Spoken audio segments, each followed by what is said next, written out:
ரொம்ப அழகான பொண்ணை கட்டிக்காத, அடுத்தவன் ஆசைப்படுவான். ரொம்ப அசிங்கமான பொண்ணையும் கட்டிக்காத, நாளைக்கு உனக்கே பிடிக்காம போயிடும். உன்னை விட உயரமா இருக்கிற பொண்ணை கட்டிக்காத, அவகிட்ட அண்ணாந்து பேசிய உன் கழுத்து சுருக்கிடும். உன்னை விட குள்ளமான பொண்ணை கட்டிக்காத, குனிஞ்சதால நிமிரவே முடியாது.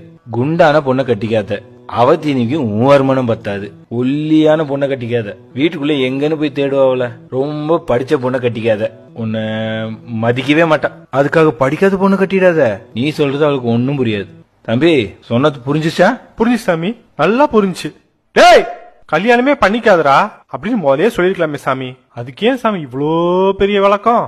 சொன்னா எவன்டா கேக்குறான்? மண்ணு மேல ஆசைப்பட்ட பல்வாள் தேவனும் செத்து போயிட்டான், பொண்ணு மேல ஆசைப்பட்ட பாகுபலியும் செத்து போயிட்டான். எது மேலேயும் ஆசைப்படாத, கட்டப்பா தான் கடைசி வரைக்கும் இருந்தான். கெட்டப்பா வாழ்றத விட கட்டப்பாவா வாழ்ந்துட்டு போயிடலாம். நல்ல யோசனை சாமி, நல்ல யோசனை. ரொம்ப அழகான பொண்ணு